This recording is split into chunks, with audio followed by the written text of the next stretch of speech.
Phone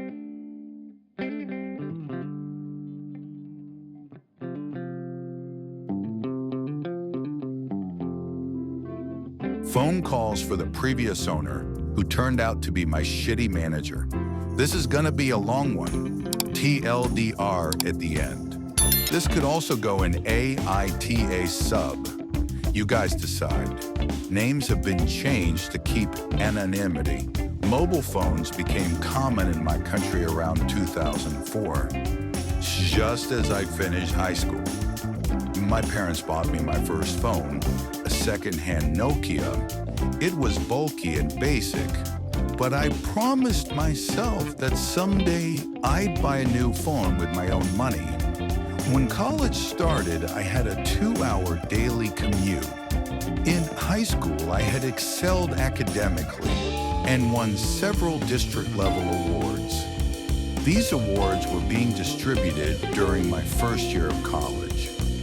One nationalized bank award finally gave me enough money for a new phone. I bought a Sony Ericsson K300 Rio in the premium SIM card, not realizing it had been abandoned by its previous owner. By the third day, I started receiving calls for a guy named Bitsah from various financial institutions. It turned out the number previously belonged to him. And for 20 years, I've been getting these calls. And determined to keep my premium number, I began a routine of blocking wrong numbers. Back then, blocking was device-specific. So each time I got a new phone, I had to start over, keeping a list of numbers to block.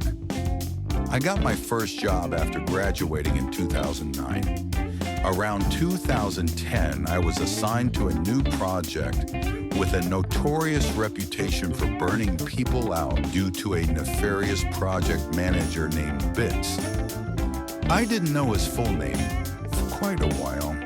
He took pride in making our lives a living hell. Bitsah ruled with an iron fist. From the moment his team stepped into the office, they were met with a barrage of emails and messages, each more urgent than the last. Bitsah thrived on creating chaos, often changing project deadlines on a whim, demanding his team work late into the night and through weekends. Bitsah's presence loomed over every task. He insisted on micromanaging every detail, yet was quick to take credit for any successes, no matter how small. Failures, however, were met with his notorious tirades, publicly berating his team and assigning blame without hesitation. His unpredictable temper kept everyone on edge, afraid to make the slightest mistake. Meetings were another tool in his arsenal of torment. He scheduled them during lunch breaks and after hours, ensuring no one could escape his grasp. These meetings were often pointless, serving only to reinforce his dominance and disrupt any semblance of work-life balance his team might have had. His relentless stream of emails continued around the clock, each carrying a thinly veiled threat: perfection or dismissal. Under his reign, morale plummeted and burnout soared. Yet Bitsah remained oblivious, satisfied only by his complete and total control. I was quite ashamed when I learned that he was from the same area as I was and had gone to the same school. Though years before me, in 2012, our company merged with a parent company. Almost nothing changed personnel-wise. But infrastructure-wise, we got MS Outlook and an organization view. That was when I first learned about Bitsah from an organizational hierarchy perspective. His full name was an eye-opener. It was Bitsah. Now the name was common enough. But at the time, mobile numbers had an area-specific pattern. So I already knew that the previous owner of my number was from the same area as me. Still, it could be someone else.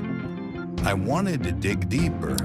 I talked with an old mentor who lived in the same area and had coached several high school students for the last 2 decades. He confirmed my suspicions.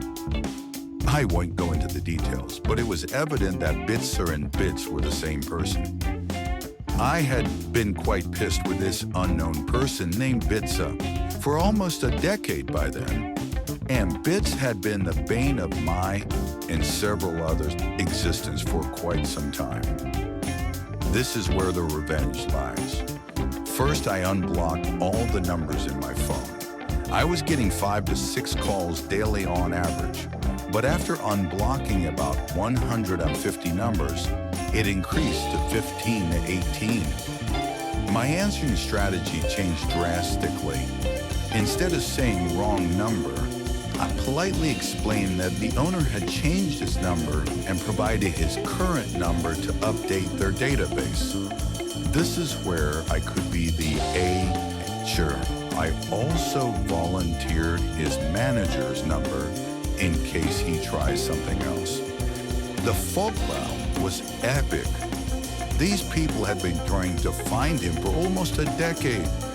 Banks had sold his debts to companies that harassed people for a living to get their money back. It turned out he had been taking loans in everyone's names, his wife, parents, uncles, aunts, and giving everyone that same number.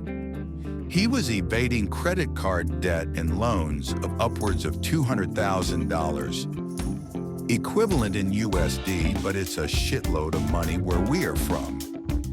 Apparently, he had almost 20 cases filed against him, but no one could find him, probably why he thought he could walk on water. There are multiple versions of what happened at the office when his manager started to get calls about him. He was let go about 2 months later. Haven't heard from him since. TLDR.